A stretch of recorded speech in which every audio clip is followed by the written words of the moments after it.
papier. Merci pour ce joli voyage, ce doux voyage. C'est un autre voyage qui nous attend maintenant. Sera moins poétique, ouais. C'est une autre poésie en tout cas avec notre humoriste de la bande, Yann Ricordel. Alors tu as fait un petit peu le tour de l'actu peut-être. Il y a des choses à dire. Hein. Ouais, il y a des choses à dire. Il y en a, il n'y a même pas besoin d'en rajouter d'ailleurs. Mais non, déjà ravi de retrouver l'équipe. Notre cher animateur Maxime, si vous le suivez sur les réseaux sociaux, vous découvrirez que Maxime est la nouvelle égérie du café grand-mère.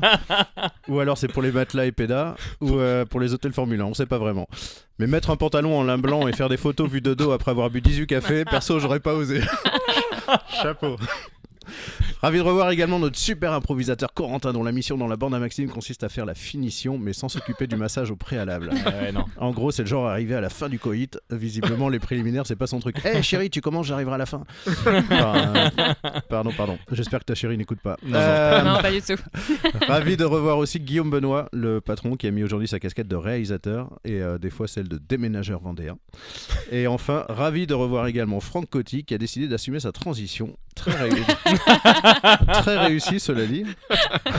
Non, enchanté Miranda. Je trouve que la mise en place de quotas chez Ligradio est finalement une bonne chose.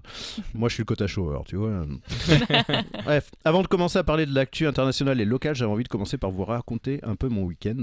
Ce week-end, j'ai commencé enfin la trilogie du Seigneur des Anneaux avec mon fils aîné. Parce que je suis fan de ces films-là et j'avais hâte qu'il ait l'âge requis pour le regarder, c'est-à-dire 4 ans. Et moi j'aime bien l'heroic fantasy, tu vois, avec toutes ces créatures, les hobbits, les orques, les gobelins. Et si tu veux aller plus loin et vivre cet univers en immersion, bah tu vas en Vendée, tu te promènes dans la campagne et hop, bon il n'y a pas d'elfes, il n'y a pas non plus de fées à part les fées d'hiver. Mais la Vendée est ce qui se rapproche le plus de la comté. D'ailleurs, comme me disait Corentin, il paraît que la Vendéenne aime l'hobbit. Surtout Dildo le Hobbit. D'ailleurs, des news de ton distributeur de jouets préféré, Maxime. C'est pas vrai. Ça va pas me lâcher cette histoire. Bon, fallait suivre les émissions. Oui, c'était même l'émission d'avant dans laquelle tu n'étais pas. C'est ça. On a donc regardé le premier film intitulé La Communauté de l'Anneau, épisode dans lequel des jeunes hobbits, sortes d'hommes de petite taille aux grands pieds tout crades, des enfants quoi, et donc ces jeunes hobbits tentent de protéger un anneau convoité par le mal. Attends, des petits jeunes qui veulent protéger leur anneau du mal et qui ne peuvent le confier à personne. Je sens. Aujourd'hui, ça pourrait s'appeler Notre-Dame de Bétaram en fait. Hein.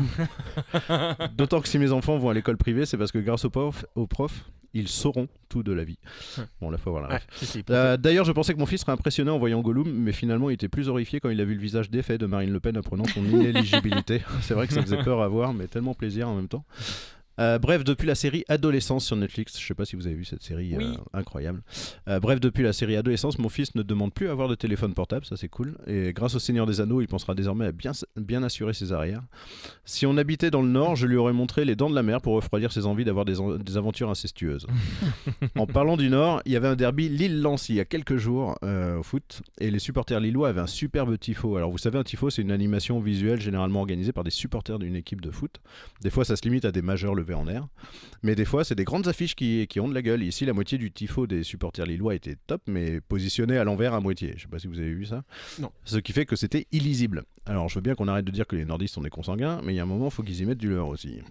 Sachez pour finir que les Lillois ont quand même gagné le match, donc on parlera de con avec gain pour le coup. Allez, revenons à l'actu. Comme vous le savez, moi j'aime bien décortiquer l'actu, mais une fois n'est pas coutume, je parlerai pas de Poutine, ça fait plusieurs fois que j'en parle. Déjà parce que quand on parle de Poutine, moi je pense avant tout à une spécialité culinaire québécoise, un truc lourd et indigeste. Un truc lourd et indigeste qui a envahi l'Europe depuis quelque temps. Ah bah c'est peut-être lié au nom Poutine en fait. Non, j'aime bien la poutine, mais faut pas en abuser. C'est un peu comme la masturbation, tu vois. C'est bon sur le moment, tu kiffes, puis après, bof, tout ça pour ça, quoi, tu regrettes.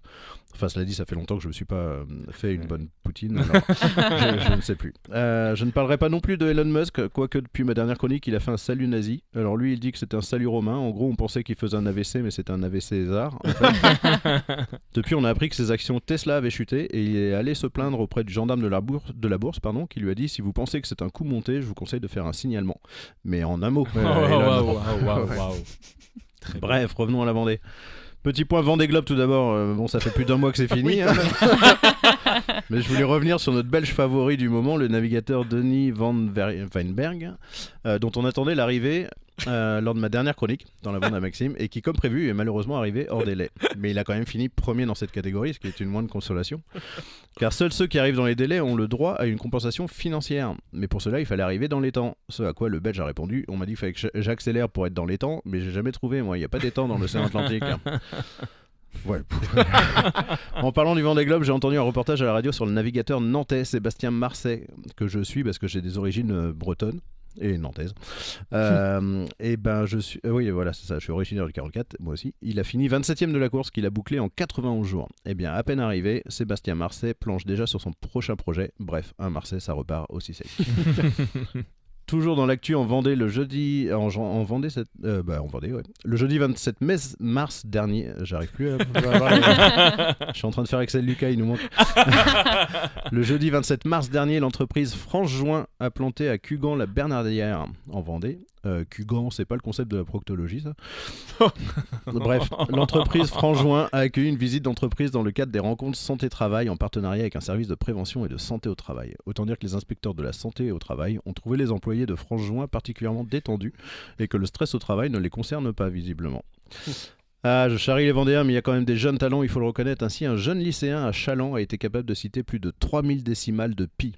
Cela dit, je suis capable de le faire aussi. Je dis pas que les chiffres seront dans l'ordre, mais c'est déjà pas mal. Vous savez ce que c'est, pi, évidemment? Pi 314. Ouais. Oui, alors oui, c'est ça. C'est la réponse basique, oui. Oui, basique. Moi, ma grand-mère, elle connaissait pas pi. Purée.